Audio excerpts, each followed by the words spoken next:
Et bonjour à tous les amis, c'est Stardust Dragon Full et bienvenue dans cette nouvelle vidéo sur Yu-Gi-Oh! Et aujourd'hui donc on va faire un petit deck de structure qui s'appelle donc les bêtes sacrées. Voilà, sorti donc de la génération GX. Comme vous pouvez voir, on va retrouver donc Amon, Raviel et Uriya, que je trouvais déjà super stylé. Donc à la base, moi je suis déjà très fan des dieux égyptiens. Et là donc c'était la version des bêtes sacrées qui était sortie, comme je vous disais, dans l'animé au niveau de la version GX. Donc j'ai pu les avoir donc à 11,99€, que je les ai pris donc à Cultura justement parce qu'ils faisaient les promos, enfin pas le deck était en promo, mais si on prenait par exemple pour 10€ de cartes Yu-Gi-Oh, on pouvait avoir donc des boosters. Donc je me suis permis de me prendre les 3 decks, étant donné qu'ils sont vraiment super intéressants. Comme vous pouvez voir dans le dos, voici toutes les cartes qu'on peut retrouver à l'intérieur de ce deck de structure, pardon. Et puis de toute façon, on va pas perdre de temps. On va unboxer les 3, donc c'est parti. Donc je vais mettre d'abord les deux de côté. On va ouvrir ceci. Comme ça, on va voir tout ce qu'il y a dedans. Comme d'habitude, on va retrouver le petit playmat. Ici, on va récupérer le deck, donc il faut un petit peu abîmer la boîte. Et voilà, on récupère le superbe deck. Donc c'est parti. Où est la petite ouverture facile? Voilà. Donc on ouvre tout ça, sans abîmer les cartes si possible. Donc voilà, si ce deck vous intéresse et que vous n'avez pas forcément un gros budget pour vous faire un petit deck sympa, moi je vous conseille fortement de prendre ce deck là x3, comme j'ai fait. Vous allez voir quand même qu'il est super intéressant. Une mécanique complètement différente des monstres liens, etc. On peut déjà faire un deck de base, rien qu'avec ce deck classique. Donc le tapis est vraiment stylé. On voit les 3 bêtes sacrées. Avec une nouvelle archétype, enfin pas une nouvelle archétype, si une nouvelle archétype de Raviel, si je dis pas de bêtises. De toute façon on va le regarder sur la carte tout à l'heure. Voilà. Et normalement dans le dos on va retrouver un petit peu les stratégies du deck. Voilà. Avec des cartes donc maîtrise qui permettent justement un petit peu de faire de ce deck un deck très compétitif. Donc ça c'est vraiment intéressant. Il y a vraiment ça qu'on a mis de nous sortir des decks vraiment intéressants justement. Voilà, toutes les cartes qui pourraient être utiles pour ce deck là. Donc c'est parti, on va regarder maintenant les différentes cartes qu'il y a à l'intérieur. Et comme je vous disais, voici le nouveau Raviel, donc Raviel, Empereur des Fantasmes, frappe, j'arrive pas à lire, chatoyante, voilà. La carte est juste sublime, regardez-moi ça un petit peu. Donc on va la lire un petit peu, parce que celle-ci je la connais pas, donc ni invocable normalement, ni posable normalement, uniquement invocable spécialement depuis votre main en sacrifiant 3 monstres. Vous ne pouvez utiliser chacun de ces effets de Raviel, l'Empereur des Fantasmes, frappe chatoyante, qu'une seule fois par tour. Donc le premier effet c'est un effet rapide, qui dit donc, vous pouvez défausser cette carte et cibler un Raviel Empereur des Fantasmes que vous contrôlez. Le reste de ce tour, son attaque devient le double de son attaque actuelle. Et aussi, il peut attaquer une fois tous les monstres contrôlés par votre adversaire. Autant vous dire que cette carte, il vous la faut au moins x2, je pense, dans le deck. Ou x1, à la limite, ouais, 1 ou 2 exemplaires, ça va être plutôt pas mal. Et ensuite, le deuxième effet qui dit que si cette carte est dans votre cimetière, vous pouvez sacrifier un monstre, ajouter cette carte à votre main. Oui, je vais forcément la mettre dans le deck, je la trouve vraiment excellente. Et elle est, elle est superbe. Ensuite, on va retrouver les 3 bêtes sacrées. Donc au début, on a Uriya, Seigneur des Flammes aveuglantes. Donc là, je vous laisse lire les effets. Vous ferez un petit arrêt sur image.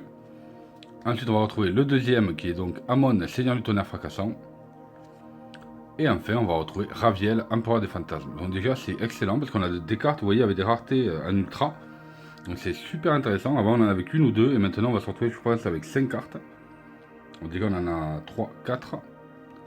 On a la fusion des 3 bêtes sacrées, donc Armityle, le spectre du chaos. Voilà. Très très bonne carte. Donc comme vous pouvez voir au niveau de l'effet, c'est un monstre fusion. Il a besoin donc de Uriya, Amon et Raviel. Donc doit d'abord être invoqué spécialement depuis votre extra deck en bannissant les cartes ci-dessus que vous contrôlez. N'utilisez pas pour l'immunisation, est non destructible au combat et il gagne 10 000 points d'attaque durant votre tour uniquement. C'est juste incroyable pour faire des OTK du futur, on va dire. C'est vraiment excellent.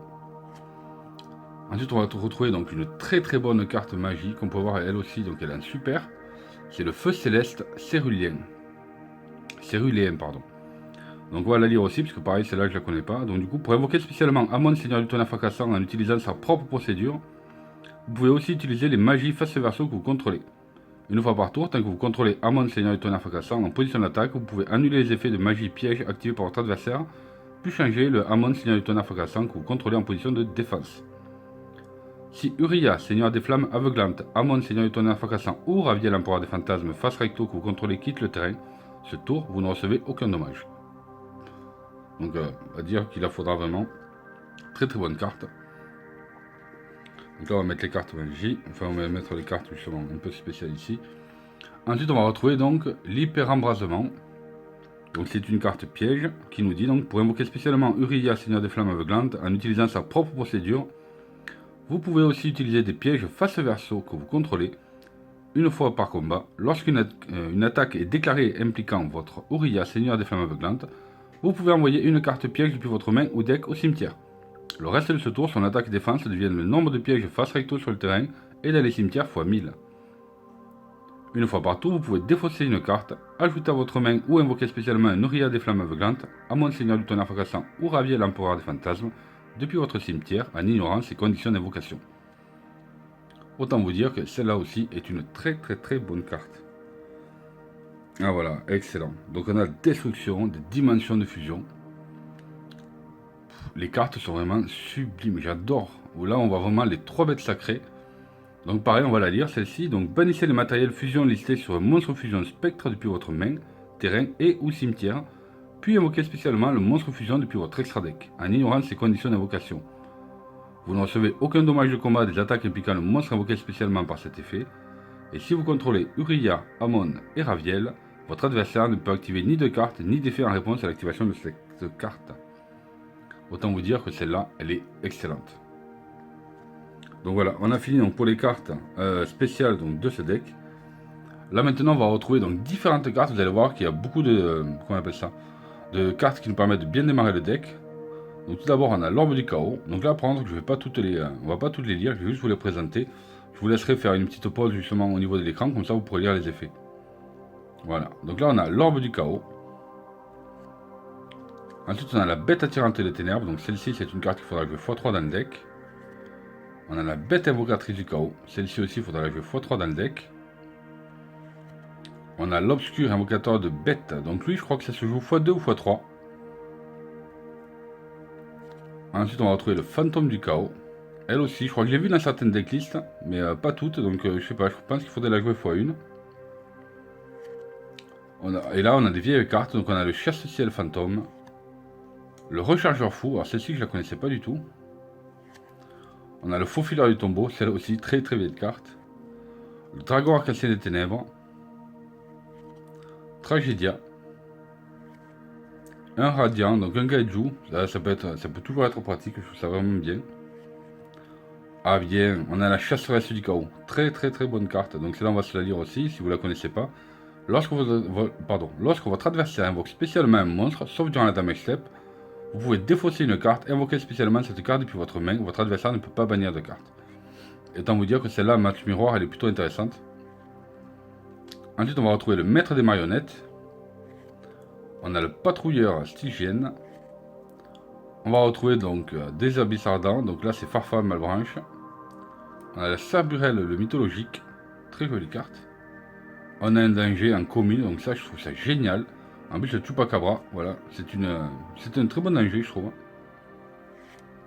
Et voilà, donc cette carte là, voilà. Et celle-là aussi, il la faudra x3, donc pareil, on va se permettre de la lire. Lorsque cette carte est activée, ajoutez un Uriya, Amon ou Raviel, ou un monstre qui liste spécialement une de ces cartes dans son texte. Donc c'est plutôt pas mal déjà. Et ensuite, donc, depuis votre deck à votre main. Donc voilà, c'est une carte tutorisable qui permet d'aller tuto toutes les cartes qui ont un rapport avec les bêtes sacrées. Une fois par tour, vous pouvez défausser une carte, invoquer spécialement un monstre démon avec 0 d'attaque et défense depuis le cimetière. Une fois par tour, si vous contrôlez un monstre de niveau 10, vous pouvez ajouter une carte magie continue de votre cimetière à votre main. Vous ne pouvez activer qu'une ouverture des portes des esprits par tour. Ensuite, on va retrouver donc cette carte, voilà, c'est la carte des temps qui s'appelle Paradis perdu. Très bonne carte aussi. D'ailleurs, on va aussi la lire parce que je crois qu'il en faut au moins pareil x2 voire x3 dans le deck. Donc votre adversaire ne peut pas cibler ni Uriya, ni Amon, ni Raviel, ou même Armiti le spectre du chaos dans vos zones monstres avec des effets de cartes.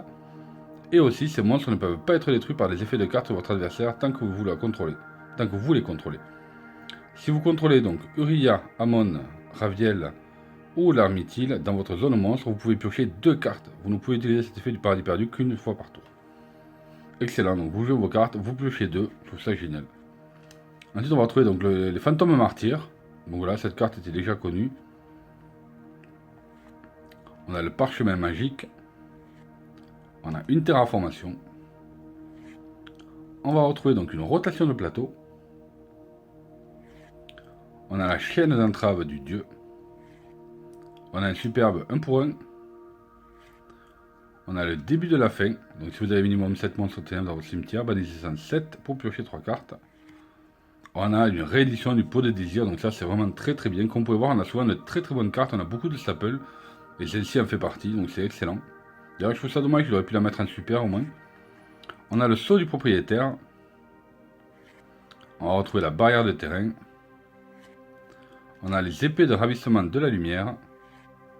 Le typhon de l'espace mystique. Et là on va se retrouver donc dans les cartes pièges. Donc il y en a certaines, je sais plus, je crois que c'est celle-ci qui se joue x2 ou x3 dans le deck. D'ailleurs on va la lire parce que je la connais pas non plus. Donc cette carte gagne ses effets selon le nombre de Uria, Raviel ou Amon. Et donc suivant de noms différents que vous contrôlez. Donc le premier effet, si on en a un, donc chaque fois que votre adversaire invoque normalement ou spécialement un ou plusieurs monstres, gagnez des points de vie égaux à l'attaque de ces monstres. Si on en a 2, annulez les effets annulez les effets activés des monstres contrôlés par votre adversaire. Et si on a les 3, les monstres envoyés au cimetière de votre adversaire sont bannis à la place. Et une fois durant votre tour, si vous contrôlez un monstre de niveau 10, vous pouvez ajouter une carte piège continue depuis votre cimetière à votre main. Je pense que celle-là, pareil, risque de se jouer x2 ou x3. Donc la délivrance de la dimension de ténèbres. Donc celle-là aussi c'est une très très bonne carte, mais qui permet justement de pouvoir invoquer spécialement les cartes bannies ténèbres. Ensuite on va retrouver la forme sœur. On a la tradition impériale. On a erreur. On va retrouver l'usine de production en plus des ténèbres. Donc là on a fini pour la partie du deck classique. Et là maintenant on va se retrouver donc sur les fusions.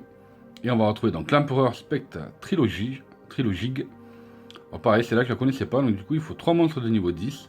Si cette carte est invoquée spécialement ou si un autre monstre est invoqué spécialement depuis le cimetière sur votre terrain tant que vous contrôlez ce monstre, vous pouvez cibler un monstre face recto contrôlé par votre adversaire, infliger des dommages à votre adversaire égaux à la moitié de son attaque d'origine. Vous ne pouvez utiliser cet effet de l'empereur spectre origine qu'une fois par tour.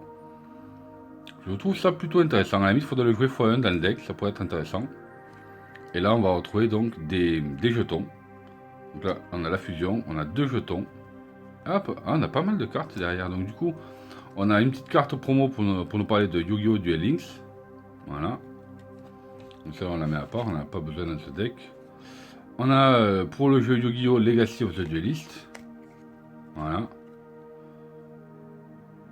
Donc pareil, toujours intéressant. Et enfin une petite carte Yu-Gi-Oh! Des duelistes légendaires saison 1.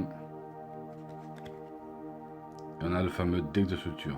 Donc je trouve ça vraiment pas mal. Donc maintenant on n'a plus le petit guide, vous voyez, il suffit de le scanner directement pour pouvoir les avoir. Donc voilà pour cette petite ouverture. Donc ce que je vais faire maintenant, c'est que je vais les mettre sous Civ. Et je vais essayer déjà de vous proposer un deck, donc simplement avec ces 3 decks là.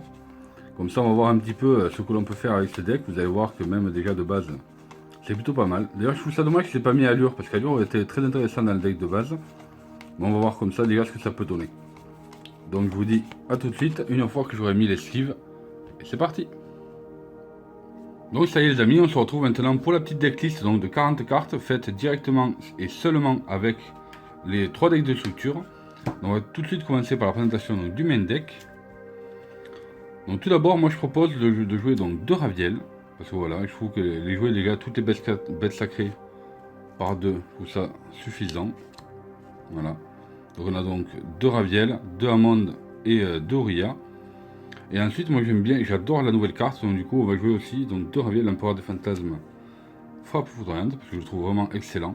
Donc pour les big boss, on va d'abord commencer par cela. Donc tout x2, je trouve ça plutôt intéressant et je pense que ça suffit largement pour ce deck là. Ensuite on va regarder donc les starters de deck. Pour cela on va commencer donc avec ces 3 là. On va commencer avec 3 bêtes attirantes des ténèbres, parce que voilà, c'est un des gros moteurs du deck.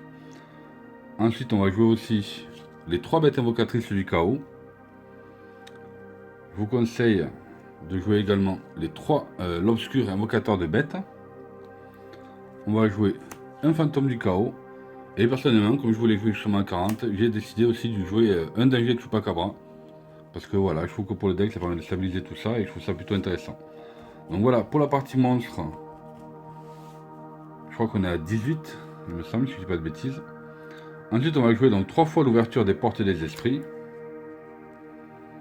Ensuite, on va jouer 2 feux célestes céruléens. Ensuite, je joue donc les 2 destructeurs des dimensions de fusion. Je pense que ça suffit, ce ratio-là. 3, 2, 2, je pense que c'est très bien. Ensuite, on va jouer, comme elle est dedans et elle est fournie, on va pas s'en priver. On va jouer 3 pots des désirs. Alors, certains le jouent x2. Moi, je pense que x3, c'est plutôt intéressant. Donc, le parti perdu. Ça vous permet justement de protéger tous vos mobs. Et je trouve ça vraiment intéressant. Avec une petite terra. Hop. Ensuite, une très bonne carte, forcément, 1 pour 1. Voilà, ça permet de pouvoir avoir vite fait notre moteur du deck et de pouvoir se lancer. Donc voilà, pour les cartes magie. Et ensuite, donc, pour les cartes pièges, j'ai décidé donc de jouer seulement un hyper embrasement. Parce que je trouve que Uria, voilà, c'est pas le meilleur des bêtes sacrées, mais bon, toujours l'avoir 1x1, c'est plutôt intéressant. Celle-là, je l'adore aussi, la délivrance de la dimension des ténèbres, justement, pour pouvoir spé. Mais une fois que vous avez fait vos effets, que vos monstres de ténèbres sont bannis, ben voilà, on les spé, et puis on recommence. Et enfin, on va jouer donc 3 réveils des bêtes sacrées. Voilà, parce que cette carte est très très forte et je la trouve assez utile dans ce deck-là. Donc voilà, comme vous pouvez voir, c'est un deck de 40 cartes assez simple, voilà, faut pas se prendre la tête, je pense. Il suffit de regarder tout simplement cette decklist de base. Donc après, j'essaierai de vous faire une decklist un petit peu plus complète avec des cartes rajoutées. Et ensuite, pour l'instant, pour l'extra deck, qu'on n'en a pas beaucoup, donc on va jouer 3 Armitiles. Et on va jouer un Empereur Spectre Trilogie. Comment il s'appelle déjà lui? Trilogie, voilà, Trilogique. Donc voilà pour cette petite decklist. Donc j'espère que cette vidéo vous a plu. Donc si vous voulez voir d'autres contenus Yu-Gi-Oh, n'hésitez pas à vous abonner sur la chaîne, à liker et à vous abonner, bien sûr en activant les notifications, c'est très important. Et puis je vous dis à très bientôt sur la chaîne pour de futures vidéos Yu-Gi-Oh. Salut à tous.